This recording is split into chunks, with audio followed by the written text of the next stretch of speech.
अगर आप मुसलमान हैं और इस वीडियो को आप लोग देख रहे हैं तो अपने लिए, अपने समाज के लिए इस वीडियो को पहले आप शेयर कर दीजिए। देखिए, बिहार में मुसलमानों की संख्या काफ़ी है। खासकर किशनगंज जिला की अगर हम बात करें, किशनगंज, कटिहार, पूर्णिया और अररिया जैसे जिलों में उनकी आबादी का प्रतिशत आज के समय में सबसे अधिक है। फिर भी राजनीतिक नेतृत्व में मुसलमानों की अगर हम बात करें तो उनकी भागीदारी उनकी जनसंख्या के हिसाब से, उनकी जनसंख्या के अनुपात में कहीं न कहीं कम है और स्पष्ट रूप से कम दिख रही है।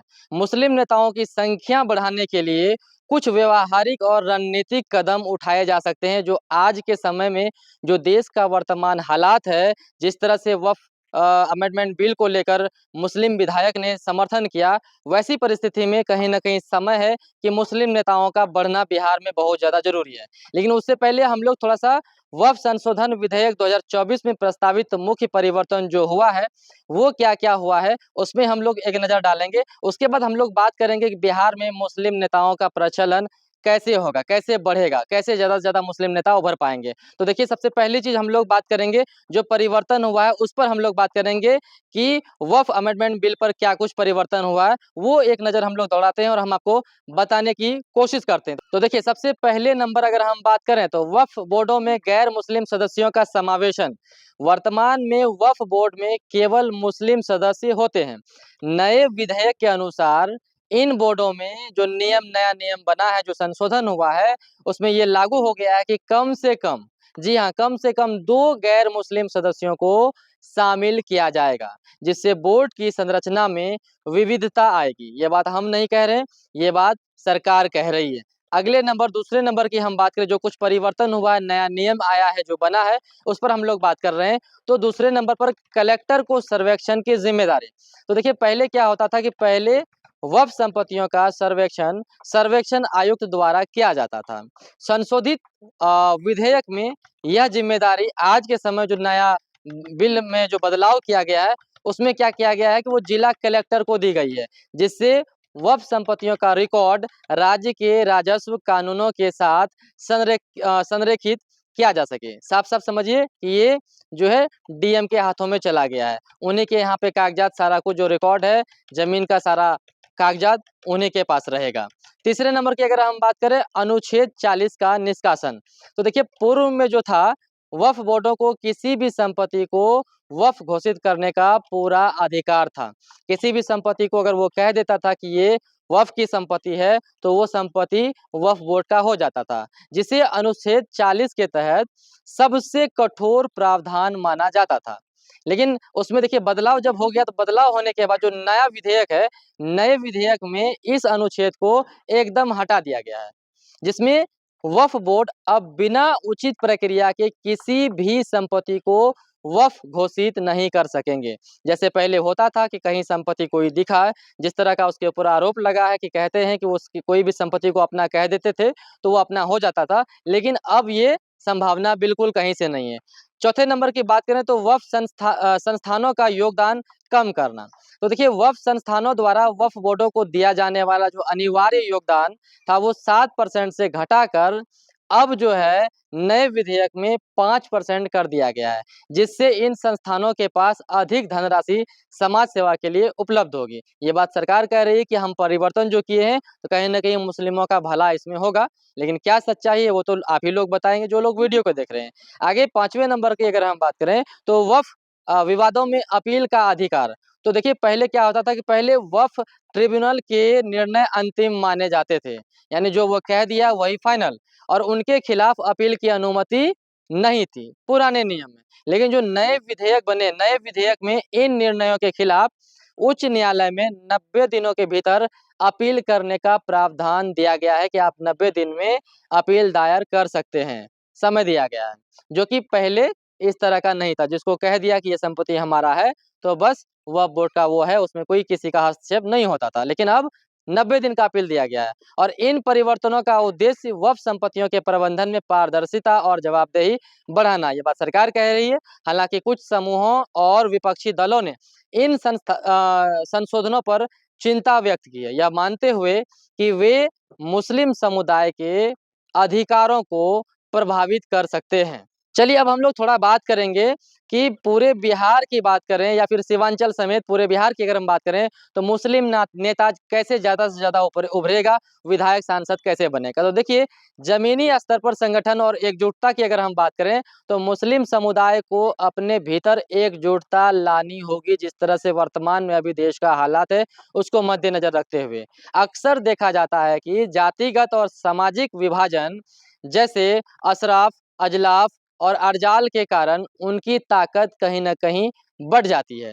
ज़मीनी स्तर पर अगर मुस्लिम समाज के लोग पूरे देश भर में संगठन बनाकर पंचायत की बात करें, पंचायत और नगर निकाय चुनाव की अगर हम बात करें, तो शुरुआत करके नेतृत्व विकसित करना बिल्कुल ज़रूरी हो गया। आप पंचायत स्तर में कोशिश करिए कि ज़्यादा से ज़्यादा वार्ड मेंबर बने, मुखिया बने, सरपंच बने, समिति बने, कोशिश करना चाहिए। और स्थानीय मुद्दों पर एकजुट होकर काम करने से लोग नेताओं के रूप में उभर सकते हैं। ज़मीनी स्तर पे आप अपने समाज में मुद्दे को उठाइए और कोशिश करिए कि पंचायती राज में ज़्यादा से ज़्यादा आप लोग समाज सेवी के तौर पर नेता बनने की कोशिश करिए। वहीं दूसरी ओर शिक्षा और की में जागरूकता की अगर हम बात करें, तो शिक्षा नेतृत्व का आधार है। बिहार के मुस्लिम समुदाय में शिक्षा का स्तर बढ़ने की ज़रूरत है, जो आज के समय में बिल्कुल नहीं है। थोड़ा बहुत जागरूक हुए, लेकिन समझिए 50-60% जागरूक आज भी नहीं है। तो जागरूक होने की ज़रूरत है, खासकर ग्रामीण इलाकों में। शिक्षित युवा राजनीति में बेहतर तरीके से अपनी बात रख सकते हैं और नीति निर्माण में हिस्सा ले सकते हैं। साथ ही राजनीतिक जागरूकता फैलाने के लिए ये लोग अपने समाज में, अपने प्रखंड में, अपने पंचायत में, अपने जिले में अभियान चला सकते हैं और इनके लिए वो लोग कोशिश भी कर सकते हैं, ताकि लोग अपने अधिकारों और वोट की ताकत को समझें। लोगों को आप जागरूक कर सकते हैं। इससे क्या होगा कि समाज के लोग जागरूक होंगे, मुस्लिम में शिक्षा का प्रतिशत बढ़ेगा, बच्चे पढ़ेंगे लिखेंगे, तो ज़ाहिर-सी बात है कि वो लोग अपने हिस्से की लड़ाई लड़ने के लायक ऑटोमैटिकली बन जाएँगे। आगे हम बात करें कि राजनीतिक दलों में भागीदारी, तो देखिए मुस्लिम नेताओं को मौजूदा राजनीतिक दलों जैसे जेडीयू, आरजेडी, कांग्रेस, बीजेपी उसके अलावा जनसुराज की बात करें, एआईएमआईएम जितने सारे पार्टी हैं, सब में सक्रिय रूप से शामिल होना चाहिए और इन दलों में टिकट वितरण में अपनी मजबूत दावेदारी पेश करनी होगी। जिस तरह से भाजपा के ऊपर आरोप लग रहा है कि वो लोग मुस्लिमों को टिकट नहीं देते हैं, लेकिन आप लोग मजबूत दावेदारी कर सकते हैं। और इसके अलावा अगर मुख्य धारा के दल मुस्लिम उम्मीदवारों को पर्याप्त मौका नहीं देते हैं, तो क्षेत्रीय स्तर पर मजबूत विकल्प तैयार करना भी एक रास्ता मुस्लिमों के लिए आज के समय में हो सकता है। उदाहरण के लिए हम आपको बता दें कि एआईएमआईएम, जनसुराज जैसी पार्टियों ने कुछ इलाकों में आज के समय में बहुत ज़्यादा प्रभाव बनाया है। आगे अगर हम बात करें तो स्थानीय मुद्दों पर फोकस, तो देखिए बिहार में बाढ़, गरीबी, बेरोजगारी और शिक्षा जैसे मुद्दे सभी समुदायों को प्रभावित करते हैं।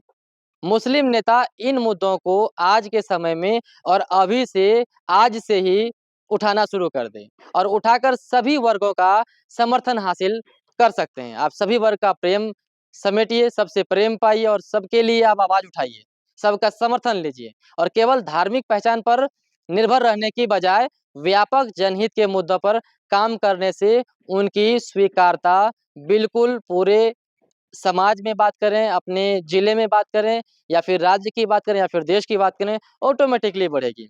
आगे हम महिलाओं की अगर हम बात करें, आज के वर्तमान में जो देश का हालात उसको ध्यान में रखते हुए, तो मुस्लिम महिलाओं को भी राजनीति में आगे लाना बहुत ज़रूरी है। पंचायती राज में महिलाओं के लिए आरक्षण का लाभ उठाकर मुस्लिम महिलाएँ नेतृत्व की शुरुआत कर सकती है। ज़्यादा से ज़्यादा पंचायत स्तर पर चुनाव लड़िए, मुखिया बनिए, सरपंच बनिए, समिति बनिए, वार्ड मेंबर बनिए। बिल्कुल आप लोग ये सब करके आप एकदम आगे बढ़ सकते हैं। इससे समुदाय की नई पीढ़ी को प्रेरणा मिलेगी और नेतृत्व का जो पूरे देश भर में दायरा बढ़ेगा। मुस्लिम नेता धीरे-धीरे इसी तरह से बढ़ता चला जाएगा। जब आप छोटे स्तर पर आप समिति, सरपंच, मुखिया बनेंगे तो ऑटोमेटिकली बढ़ेगा। आगे हम बात करें सामाजिक और आर्थिक सशक्तिकरण की, तो देखिए आर्थिक रूप से मजबूत होने से राजनीतिक प्रभाव बढ़ता है। तो मुस्लिम समुदाय के लोग छोटे-छोटे बिज़नेस, छोटे-छोटे उद्योग, व्यापार और सहकारी समितियों के ज़रिए आत्मनिर्भर बने। अपने पैरों पर, अपने बलबूते पर खड़ा होना सीखे, अपना रोज़गार धंधा बड़ा करे। इससे उनके पास संसाधन होगा और जब उनके पास संसाधन होंगे तो चुनाव लड़ने और प्रचार करने में उनको मदद मिलेगी। किन्हीं का सहारा लेने का आवश्यकता नहीं पड़ेगी, वो तो चाहे इंडिपेंडेंट भी चुनाव लड़ सकते हैं। तो इस पर ध्यान देना चाहिए। आगे गठबंधन और रणनीति की अगर हम बात करें, तो देखिए बिहार की राजनीति में गठबंधन अहम भूमिका निभाते हैं। मुस्लिम नेता अन्य पिछड़े और जो दलित समुदाय के लोग हैं, दलित समुदाय के लोगों के साथ गठजोड़ बनाकर अपनी ताकत आप बढ़ा सकते हैं। जो आज के सारे समय में कई सारे नेता जो पढ़े लिखे हैं, अच्छा वेल एजुकेटेड हैं, ये काम कर रहे हैं, तो आप भी कर सकते हैं। साथ ही वोट बैंक के रूप में अपनी अहमियत को मजबूत करने के लिए रणनीतिक मतदान की ज़रूरत है। अंतिम हम 1-2 पॉइंट पर और आप लोगों को बताएँगे और आप लोग अगर मुस्लिम समुदाय से हैं, जो लोग वीडियो को देख रहे हैं, तो पहले सबसे पहले इस वीडियो को आप लोग अपने लिए, अपने समाज के लिए शेयर करिएगा। तो देखिए अगला क्या है ना कि 8वां नंबर, तो देखिए आगे क्या है, पसमानदा आंदोलन का लाभ। पसमानदा यानी कि पिछड़े मुसलमान आंदोलन को मजबूत करना भी एक रास्ता है।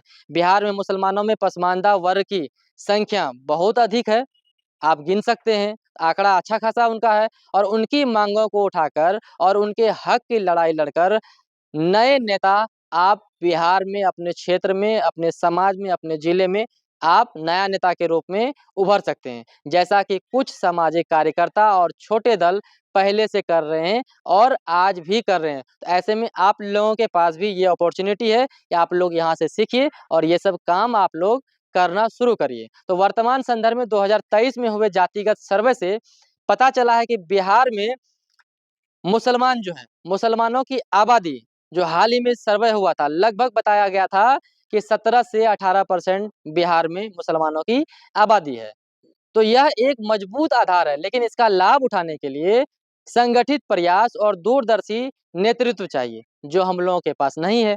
नीतीश कुमार और लालू प्रसाद यादव जैसे नेता मुस्लिम वोटों पर शुरू से ही सब कोई जानता है कि निर्भर रहे हैं, मुस्लिमों की ही राजनीति करते रहे हैं।